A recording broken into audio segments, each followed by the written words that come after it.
Let me welcome all of you to the April Springmore Residents Association meeting. It's certainly a beautiful time of year, and our grounds are absolutely gorgeous. It's a pleasure to get out and walk around. I have to start with the fire code. In the event a fire alarm sounds, please remain in the auditorium and stay seated. Should there be a need to evacuate, a Springmore staff member will direct you on how to leave in an orderly fashion. Please remember not to use elevators and to go to a red pole once outside. In addition, I would like to remind you at this point, please be sure that your cell phones are either off or on silent so that we won't have any interruptions during our program. Normally, Leah Willis would talk to us at this point with her announcements, but she actually is on vacation this week, so we will not have anything from Resident Life. I will call on Lori Higgins, our chaplain.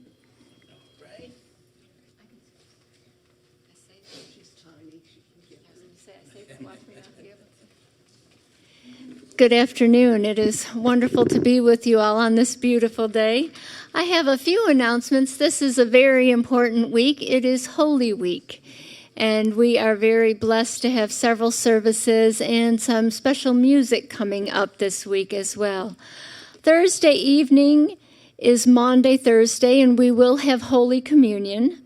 And Frank and Angie Roediger are going to be sharing some special music with us.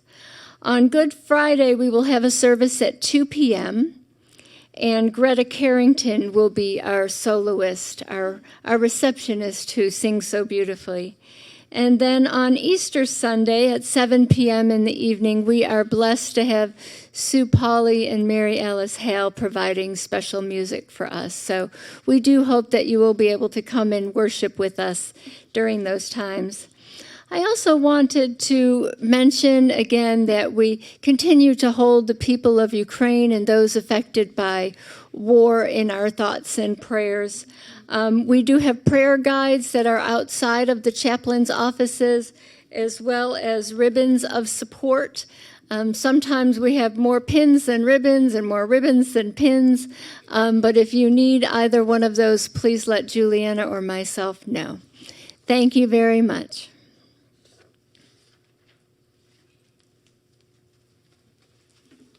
And at this point, I'd like to recognize Ben Battle, our Director of Dining.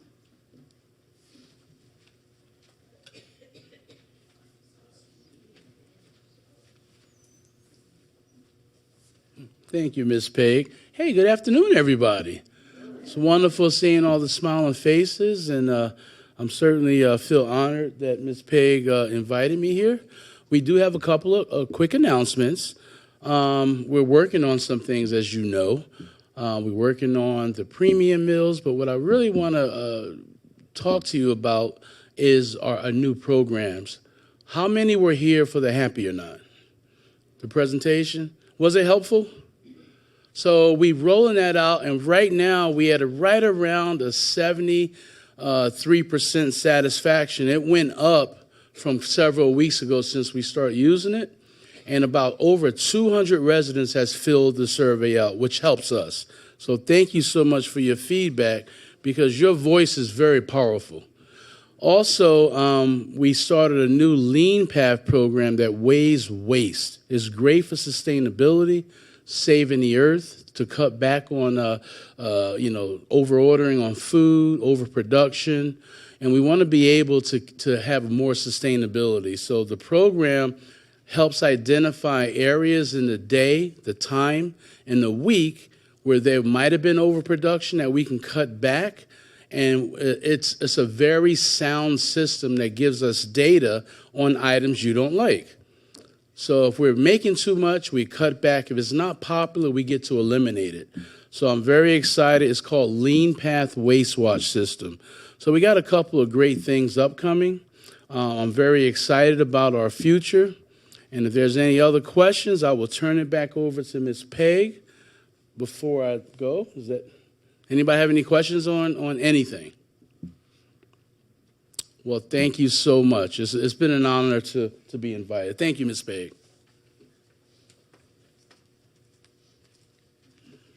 I will follow up by telling you that if you have not found it, the video, the taping of the Happy or Not presentation is on the portal under videos. And just one little clue, because I started to watch it and thought it wasn't functioning correctly.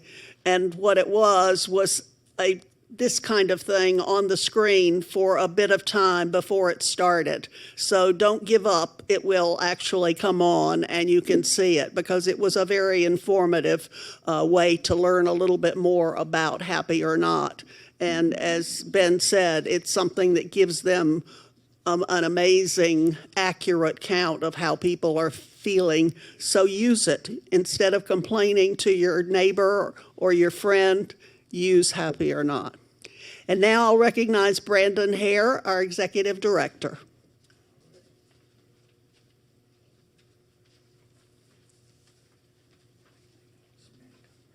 Hey, good afternoon. Good to see everybody. It's a beautiful day, so I know it's nice to be in here to cool off for a little bit, and then hopefully we can get back outside for a little bit. But I know you're excited about the presentation here, so I'm just going to take just a second and just talk about one item. I know there's been a lot of talk, which I'm glad about the stage that we're constructing over in South Village. Thought that's really good. I like when people are talking about things, because I think that keeps people excited. But I wanted to talk a little bit more about that. I'm glad people are talking. I was just surprised that it got so much attention, which I'm really excited about. So long story short, as y'all know, at Springmore, we do things that we think is best for the community to enhance the community. And we do have a number of avenues where we do consult with committees and for management advisory to look over budgets. But ultimately, it's management's decision, and it's our authority to provide Springmore with what we think that Springmore needs to be the best overall. And it could be anything from this new projector that we have about a year ago, to renovating the North Village dining room, to the carpet and the floors over in Valley and Creedmoor, and of course replacing the elevators, which are on order over there. So there's a lot of times we do things in the community that we feel like we have to do, and we don't run everything by a committee or get everybody involved, just like we did with the flooring or the carpet or this projector here. We do what we think's best. So the whole idea behind the stage is just to provide another avenue to have performances. It's not a North Village versus a South Village thing. We're very blessed to have an auditorium over here in North Village that provides all of our indoor performances, but it's over here in North Village. So we had this nice green space, which is very underutilized, and it was so popular during COVID when we had the tent out there, and we had that spring gala, and we had different things out there with Carrie Ritchie, that we thought that it'd be best if we enhanced it a little bit and had a stage constructed there where that trestle was, which was going to have to be torn down. It was rotting. So the whole idea for that is just to have another space to do outside performances when the weather's nice. It's not to take away anything from here. It's not to try to get more people to move to Springmore. It's just a small addition to an already nice space we have, that we can have musical performances. We can hold exercise classes out there. We can have a lecture. We can have it set up for like private dining if somebody wants to have something out there. Something we want to work on is outside dining. So again, I hope that helps clear up a little bit about that, and I hope everybody will be excited once we get it finished. And again, it's just something additional that we think that will make Springmore an even better place than it already is. So with that, any questions? All right. Well, thank y'all. All right, Ms. Peck. Yep, my pleasure. And now I will introduce Dave Waters, who, as the Vice President, is the Program Chair, and he will introduce our program today.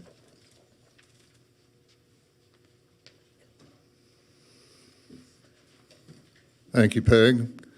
Welcome. Hopefully we have the audience here and we have the audience at home. But today we will hear from Joe Donnelly, who is a Creedmoor resident, and he is a member of the USO honor team at RDU Airport.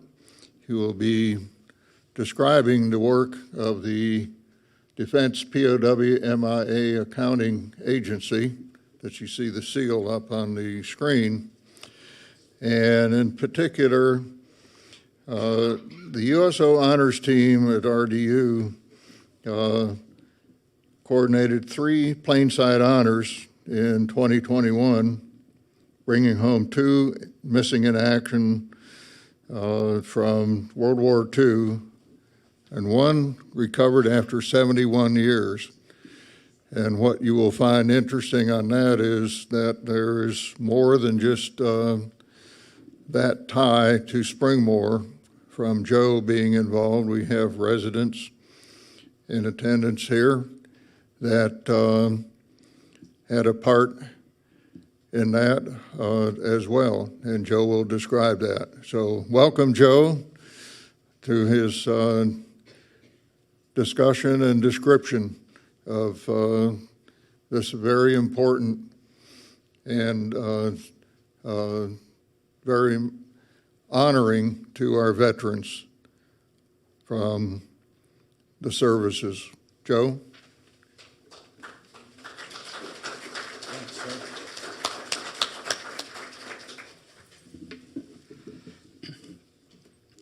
Before I start, if you'll forgive me, like many of you possibly, memorizing anything these days is nigh on impossible.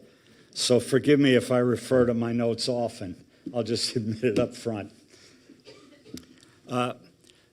Several years ago, I think it was in 2019, I gave a presentation here. I know some of you were present. About bringing home the remains of Air Force Captain Edgar Felton Davis, who went down in Laos in 1968 and was not recovered. And at the time, we had the honor to bring him home to Goldsboro.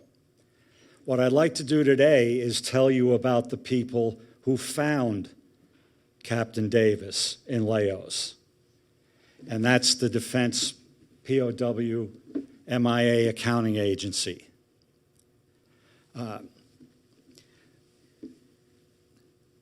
What happened was that they got intelligence information from a Laotian farmer that the farmer's father had told him that there was an Air Force pilot buried near their farm. And somehow this information got to DPAA, and they sent their folks into the Laotian mountains, excavated the site, found evidence of an Air Force pilot, and they also found human remains. And they brought them back to their headquarters in Hawaii. Then their task was to find a DNA match to those remains, which they did with his sister. And on April 5th, 2018, we had the honor of bringing his remains home to RDU. I also had the honor of being in the escort convoy from here to Goldsboro, which was something to see. On every single bridge from here to Goldsboro, there were flags and fire engines and people up on the bridges. Every entrance to the highway from RDU to Goldsboro was blocked by a sheriff or the highway patrol. Nobody got into this convoy. It was unbelievable.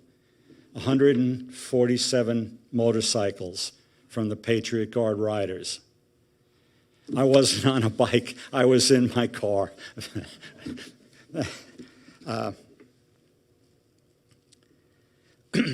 The agency itself is made up, it's a very different organization from what all of us are used to with the military. There are military people in the agency, but they're also made up of anthropologists, archaeologists, medical doctors, all kinds of different fields. And their task is to go out anywhere in the world and attempt to recover American missing in action remains.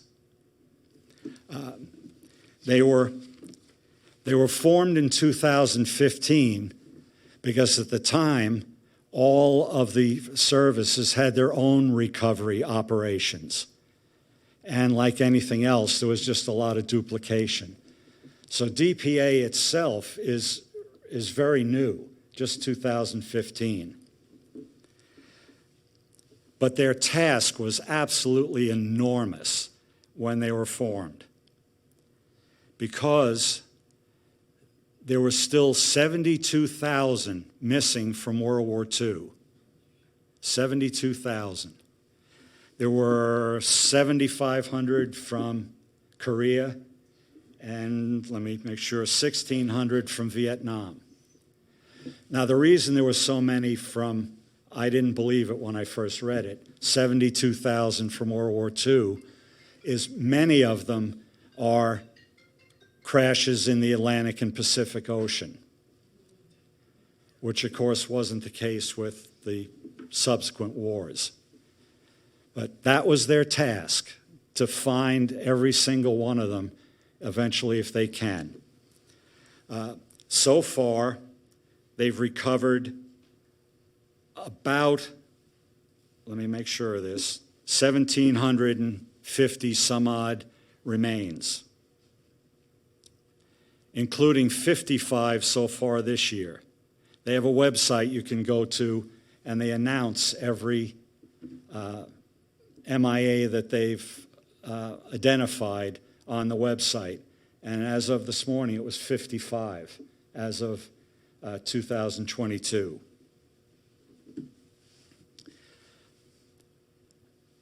Now, all of us in our military times never heard of DNA.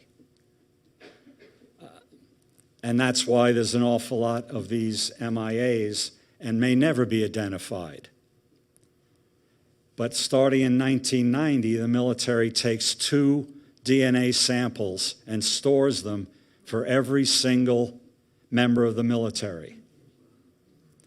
So I'm not exactly sure where they store them, but they do have them.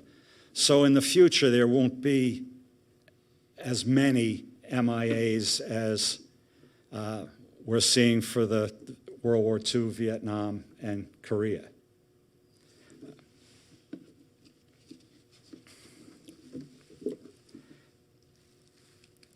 Many of you have seen this flag, I'm sure.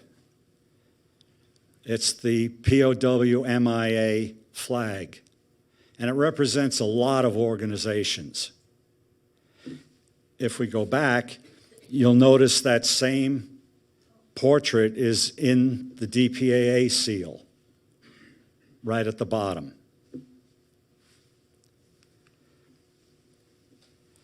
But specifically with Raleigh-Durham Airport, because that's what my team deals with, all of our team, the airlines, the police, the fire department, TSA, and the Patriot Guard riders are pledged to a single motto, and that, excuse me, that is, we never leave a soldier behind. And that's what DPA is for.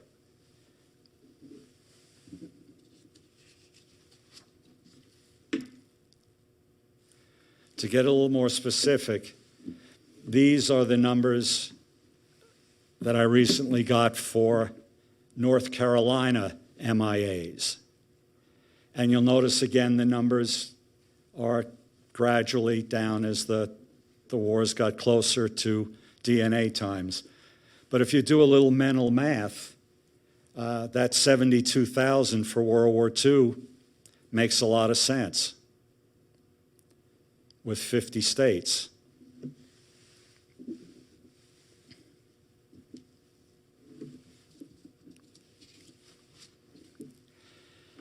Now, these teams that go out, as you might imagine, they are not in the most comfortable, convenient, clean places to go.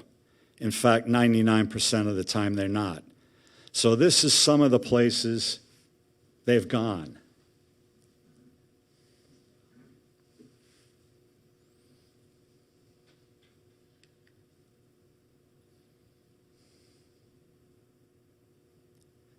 Just as an aside, we took our grandsons one time when we were up near Mount Rushmore to a place that was actively digging around a dinosaur.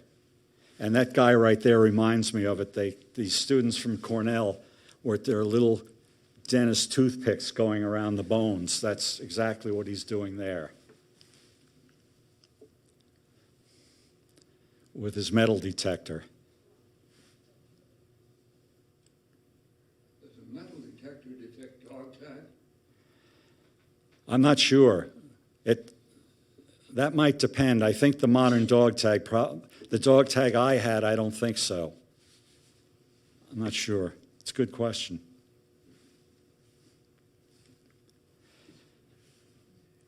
And this one is definitely not one of the most comfortable places to go. But you can see the plane there. They're trying to find remains in that plane and bring them home. You can just imagine the excavation site that they went to recover Captain Davis up in the Laotian Mountains.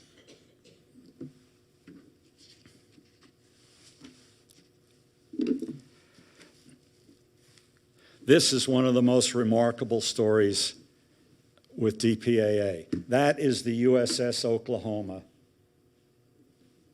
before December 7th, 1941.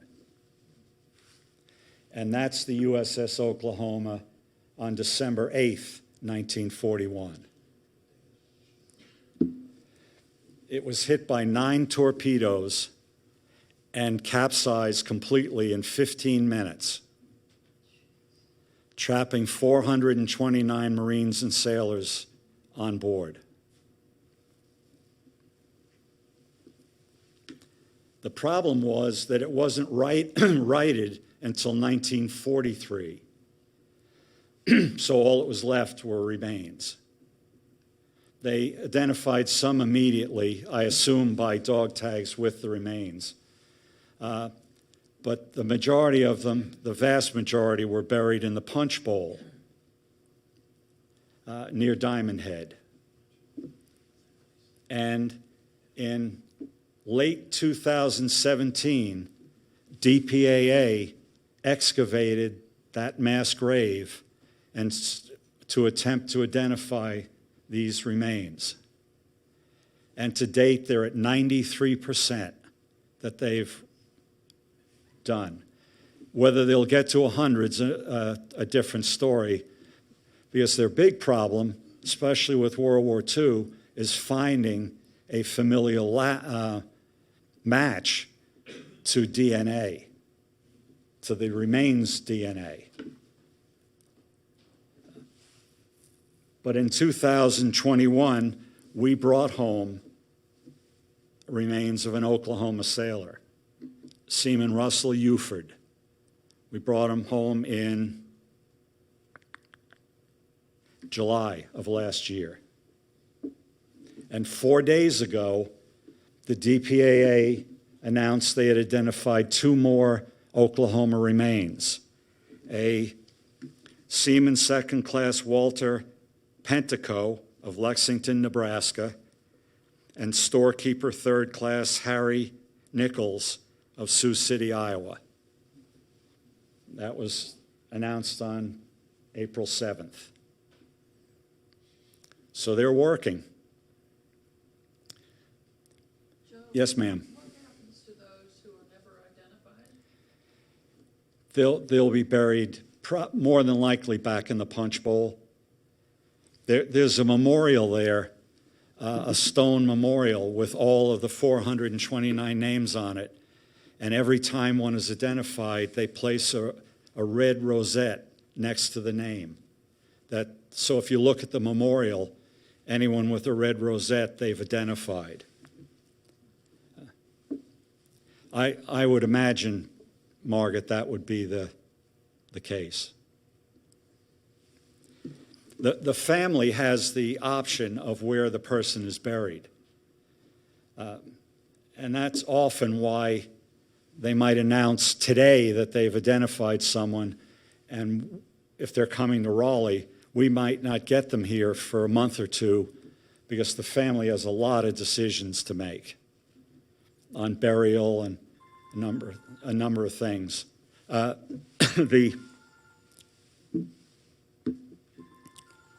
Is someone ringing here? If that's mine, I'm not accustomed to hearing it. It is, I apologize. I didn't know it was me. Keep in mind now, we're talking about 76 years ago that this occurred. And they're still able, and as DNA technology gets better, they might get some more identified that they can't do today. So,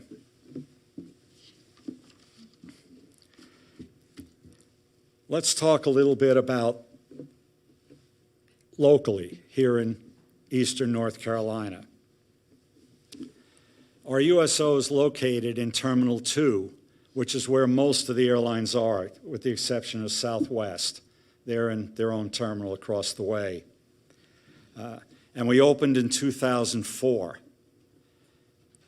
And just prior to the pandemic, we were receiving several thousand visitors a month because we're outside security. So, for instance, if a soldier's coming home tonight, the family can go and stay at the USO this afternoon. We have a separate place for little kids with a locked door so they can't get out.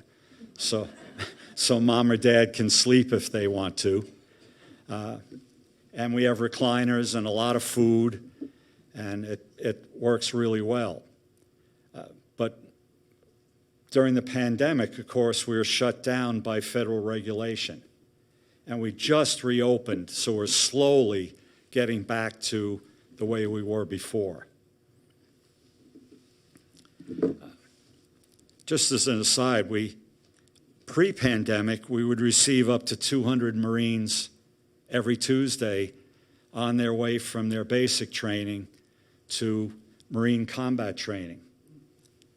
And we, on the team, this is a separate team from the honors team, would assist them in the airport.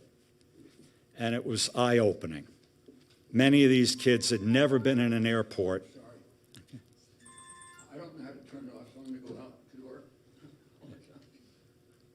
I apologize to everybody for a new phone. I don't know how it works. Join the crowd.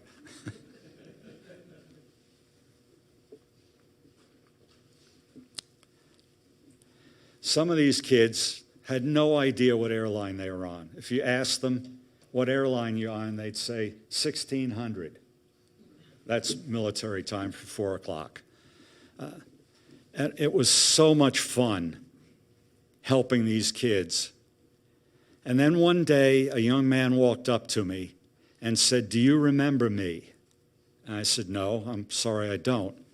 He said, 6 years ago, I was standing in this line at Delta, and you brought me up to the counter, excuse me, and helped me with my first flight in my life." Pretty cool. Our honors team, there's 23 of us that are on call 24/7, was formed in 2004. Long story short, it was because military remains were being shipped in a casket and an air tray and treated as baggage. So when one arrived at any airport, they would unload that air tray, pack baggage around it, and away it went, wherever it was going in the airport. And one day, the guy who founded our team saw that happen and said it'll never happen again, and that's the origin of our team. I have to correct people sometimes. We don't just honor killed in action. We honor all active duty and MIAs. So I was mentioning to over here this a little earlier. For instance, Fort Bragg is a small city, and things happen at Fort Bragg like they happen in Raleigh, another small city. So we have accident victims, sickness, training accidents. Pretty much what you hear happening in Raleigh, we encounter coming from the military. And of course, we have 3 large installations. So it's unfortunate that since 2006, we've been on the tarmac 785 times. Since when? Since 2006, to honor the fallen. 11 so far this year, and we have 2 tomorrow. So it's truly been an honor.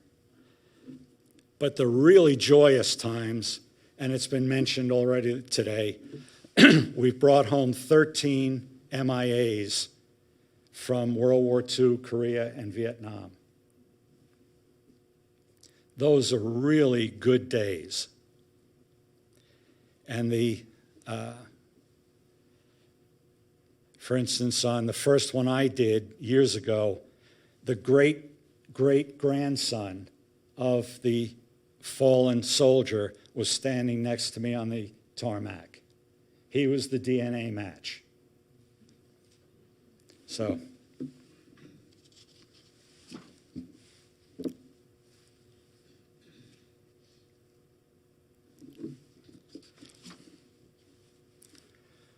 I just threw this in. This is the fire department comes over and fires the water cannons over the plane as it enters. A cute little story. One day I was standing in the jetway. One of us always meets the escort when they come off the plane. And the escort came off and he had to go back in. A young man came off with 2 little boys. Now, picture this. And the little boy gives his father the hip and says, "Dad, you said it was nice today and it's raining." And I said to the father, "You can explain this."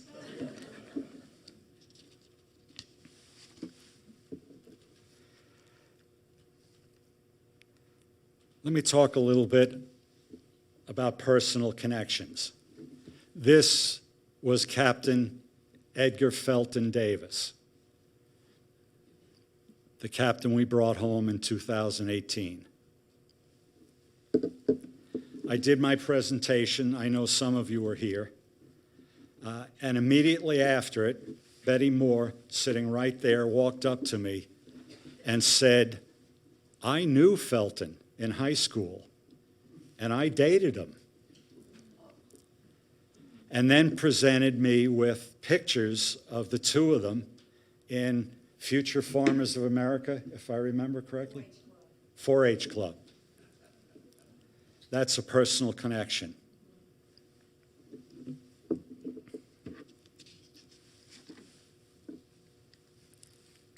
And this is more recent.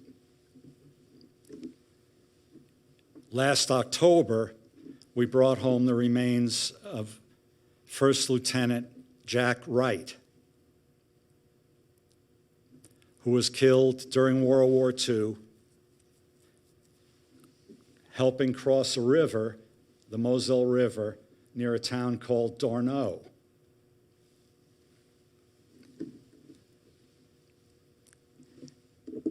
And I'd like to read to you something that we do every time we're at the airport, but this specifically had to do with Lieutenant Wright. We were at Southwest. If you're familiar with Southwest, some of their gates, there's actually 3 gates in one spot. So that day there were a lot of people there. And this is the announcement that Nan, one of our team members, read to the people, mainly because when everybody shows up, coat and tie, all these uniforms, a grieving family, curiosity gets up pretty quick. So here's what Nan read. "Ladies and gentlemen, I am a USO volunteer and would like to share with you that on today's incoming flight, is World War II missing in action soldier, U.S. Army First Lieutenant Jack Wright.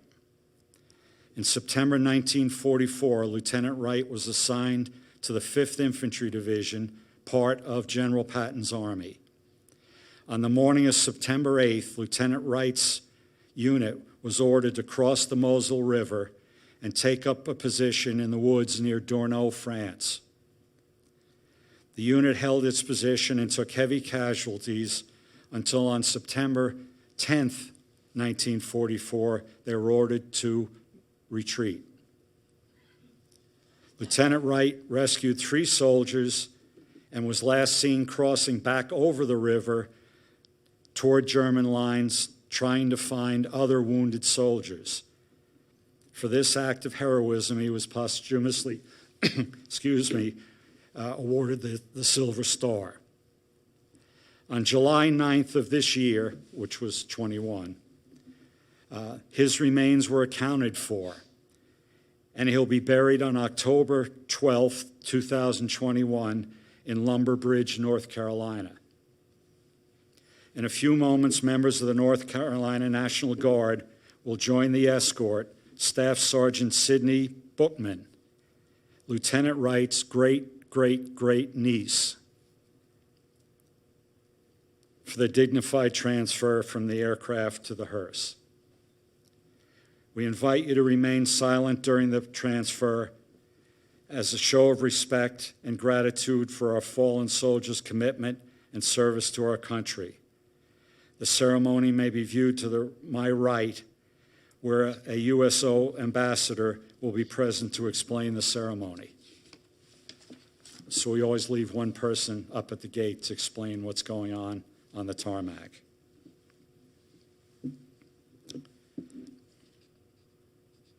So, shortly after Lieutenant Wright's funeral, Bill Marley right there contacted me and let me know that he grew up in Lumber Bridge, North Carolina, population 96. Honest to God, when I went on Google Maps, I had to keep expanding the Google Maps till Lumber Bridge showed up, right south of Fayetteville. And among other things, he told me that he had a video made by the French resistance of the exact day that this action took place on the river, and said, I'd like to share it with you. Problem was, it was in French. So I recruited Françoise Doherty, who lives in Creedmoor with us. She's in France right now, actually, as a translator. And it was wonderful for her because she grew up in German-occupied France, just north of where this occurred, on the Moselle River. So she recognized a lot of places, and that's where my girlfriend lived, and it was exciting for her. And then shortly after that, Bill let me know that the casualty officer who was assigned to the family had sent him some pictures. I had met the casualty officer. He was an Army captain named Charlie Noble. I met him on the tarmac that night. Every fallen soldier, now when I referred to soldier, I'm talking about Marines, Coast Guard, Navy, a generic term. When they fall, they're assigned a casualty officer by the military. I was one during Vietnam, so I understand it quite well. But our duty was to assist the family in anything they needed, funeral arrangements, whatever. Captain Noble, when he went back to Europe, went to the exact spot where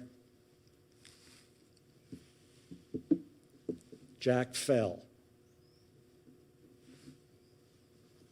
That's where they were doing the crossing, right there. And was good enough to send this picture to Bill, who then got it to me.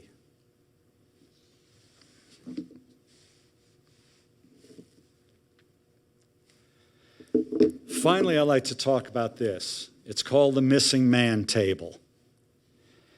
You may have seen this. I know Fred right there is nodding. He's seen it. This normally is in any formal event that is military related. And I'd like to tell you about the symbolism of it. The table is round, showing our everlasting concern for our MIAs. The cloth is white, symbolizing the purity of their motives when they answer the call to serve. The single red rose displayed in a vase reminds us of their loved ones and friends who keep the faith while seeking answers. The red ribbon symbolizes our continued determination to account for our missing. A slice of lemon reminds us of their bitter fate. A pinch of salt symbolizes the tears of our missing and their families. The lighted candle reflects our hope for their return, alive or dead. The Bible represents, the strength gained through faith to sustain us. The glass is inverted, symbolizing their inability to share a toast. And the chair is empty. The seat that remains unclaimed at the table. I've seen this table on many occasions, and it's always the same.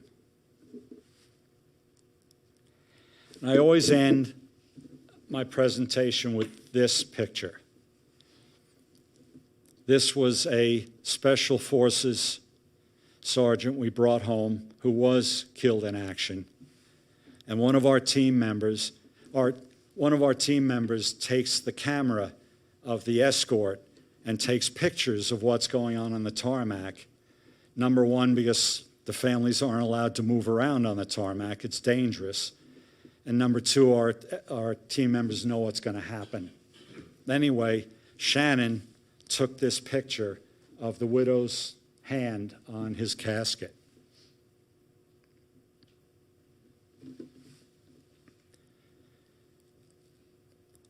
I think it symbolizes everything we're about.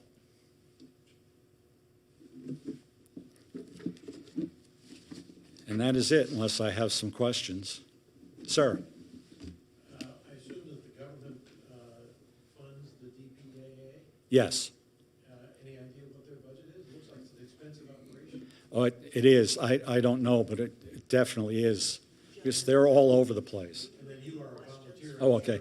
The question was, is DPAA a government organization? Yes, it is. Part of Department of Defense. But no, I don't know what their budget is, but I agree with you. It's got to be pretty big. But the local organizations like yours are staffed by volunteers? Yes. The USO, praise the Lord, is not a government organization. So we depend on corporate and individual donations. Always have. By the way, the original USO is in Jacksonville, North Carolina, the very first one, built in 1941, still operating today. There was... Since the pandemic, have the churches gotten back to delivering food to you for your support? Yes. Okay. I hope mine has. They didn't have to do a lot because I know at one point we were only allowed to have like 15 people in the USO at any given time, which for all intents and purposes meant we were closed, I thought. But we had to go by the regulations because we were in the airport. So we're still wearing masks in the airport till I think next Monday they're going to take it down. Yes, ma'am. Obviously, we know how difficult it is to find missing in action. But people used to live in the same place. They never moved. I mean, generations. And today, people are moving every few years. And like you're talking about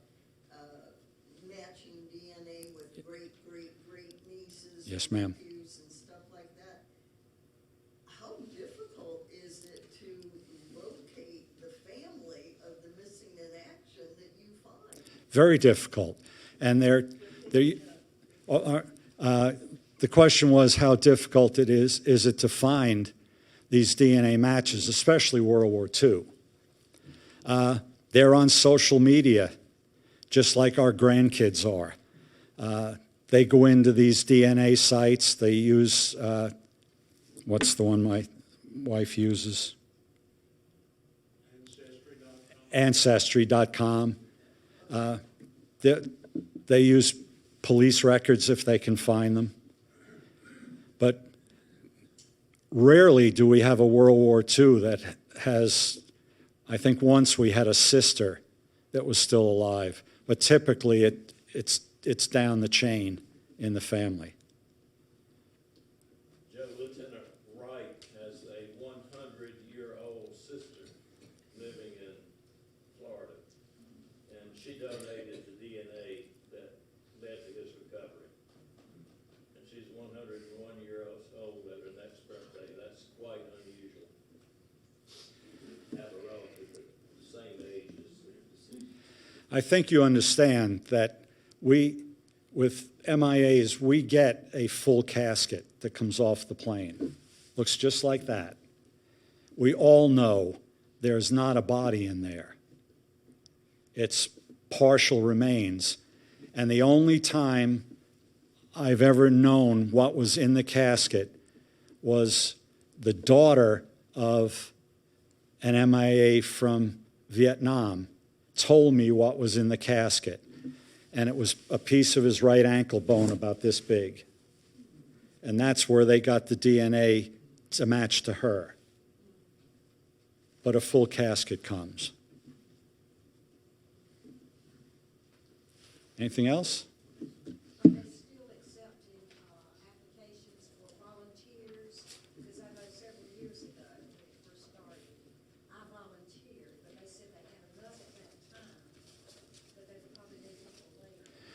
Yes, you can just go to usonc.org, and there's a thing on there, volunteer. We're starting to open up again. Yes, sir. I think, again, awakened in us the price of freedom and who the people who have to pay. Yes. I'm sorry that everyone in America hasn't continued to remember that. And I would also True. say that many times the few things that we can do, such as sing the national anthem or act appropriately when the flag is being presented, has sometimes been forgotten, and I'm sorry for that. Amen. Joe, I was going to mention that Lumber Bridge does have its first traffic light.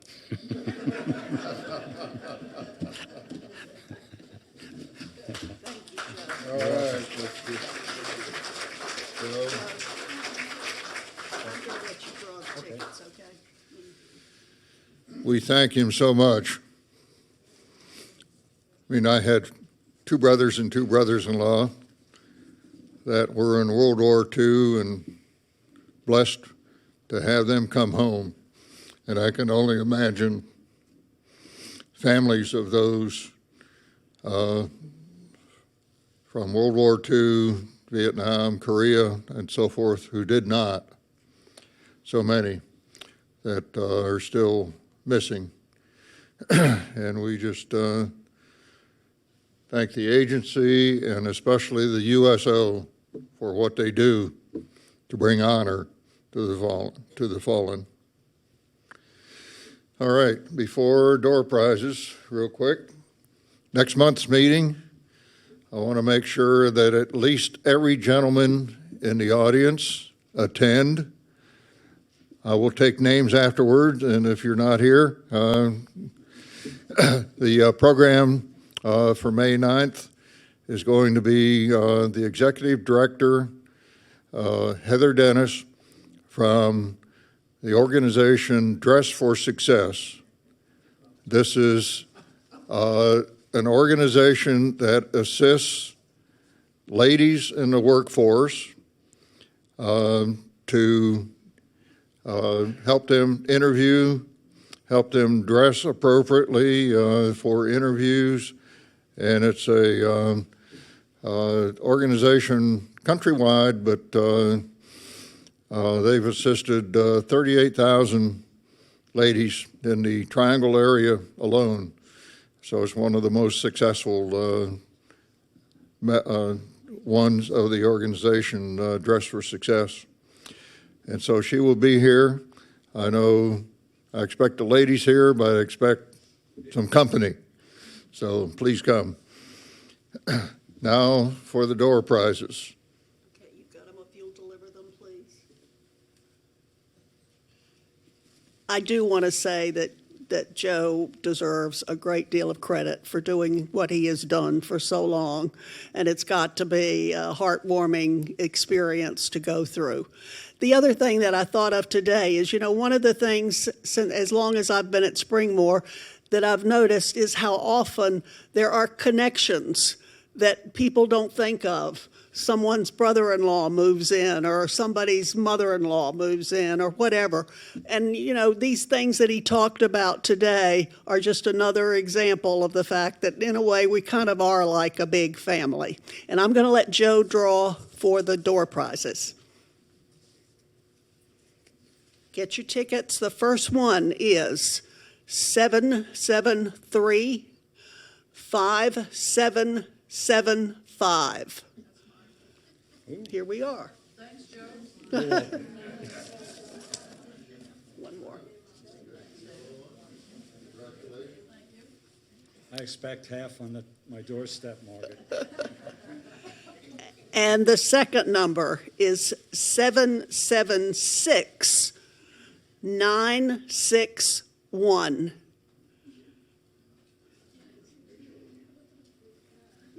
Back there. There we are.